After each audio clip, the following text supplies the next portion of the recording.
all, Steve Lengen here, New Jersey Snake Man. Happy World Turtle Day. And we are here with one of our friends. This is Dash, and he is a Russian tortoise.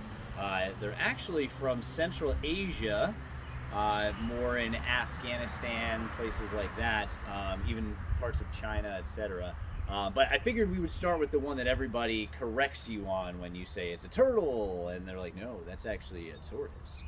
Just to inform you that actually, did you know that all tortoises are turtles? Kind of like our toad from a handful of weeks ago are also frogs. That also includes terrapins, of which I recently found out, another did you know, that the only terrapin in the United States is the diamondback terrapin, which is pretty neat, which we actually happen to have here along the coastal waterways in New Jersey, which is pretty neat. So anyway, these guys are herbivores, so you can see them munching away. We decided to give them some greens, and filming outside is a beautiful day, and they do like it nice and sunny.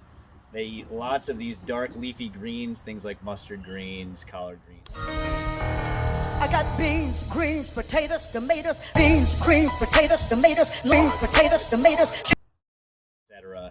Where they live, they actually dig deep burrows up to 2 meters deep, so 6 feet underground for these guys, which is pretty neat. And they can actually hibernate for 9 months out of a year, which is pretty wild. Somebody actually recently asked me that question, like, oh, do they hibernate more because they're Russian tortoises? Now, even though they're from those other places, they can hibernate for pretty long periods of time, which is pretty interesting.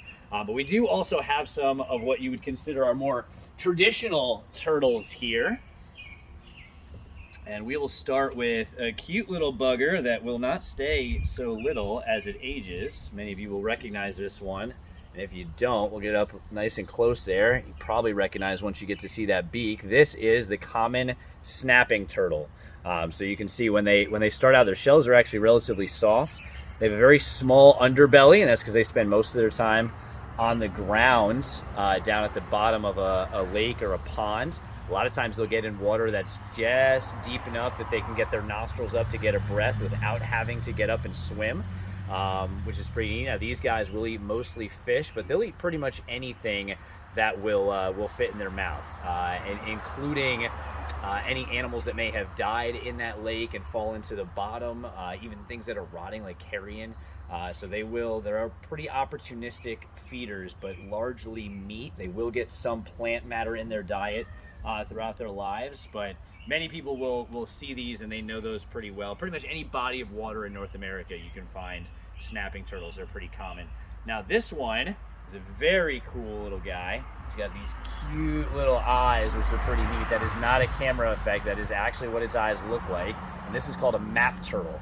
It's called that because of the very neat lines that almost look a little bit like a topographical map, if you will, outlining, the mountains on the ridges of its shell. But these guys are cute little buggers, mostly found in the southern parts of the United States, and they are really cool. Now, these scales, or on their back, part of their shell,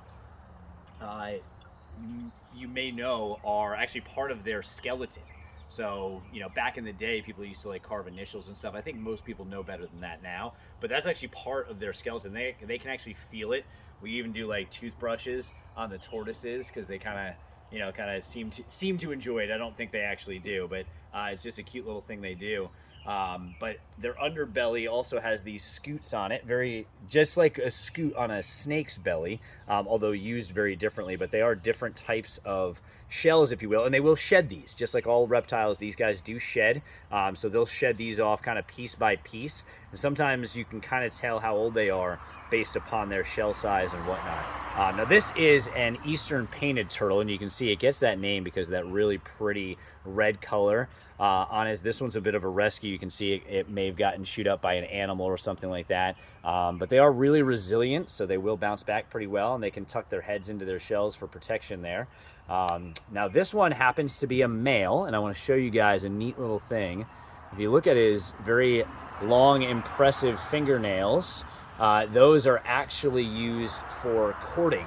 So while the Russian tortoise will actually go and give some love nibbles on the ankles of his would-be bride. This one will actually wave his long fingernails in front of her face, and that's how he says, "Hey, sweetheart, check me out. Aren't I awesome? Let's make babies." So that is how these guys will court. They are pretty cool. Both of the two aquatic turtles that we just showed here, again, more of our typical turtles, they are mainly carnivorous, so they're going to be feeding on a lot of worms, insects, fish, even amphibians, things like that. But they are somewhat omnivorous, where they will also eat some pond vegetation, things of that nature. In captivity, once in a while, we'll throw them some scraps from the tortoise food so that they get some of their greens in there. So this has been New Jersey Snakeman and his scaly friends. Thanks for hanging out with us. Enjoy World Turtle Day. Hopefully you get to see some on your own. And go ahead and smash that like button and check us out. Follow us on Instagram at NJ_Snakeman. We'd love to hang out with you guys. Thanks so much. I got beans, greens, potatoes, tomatoes, you name it!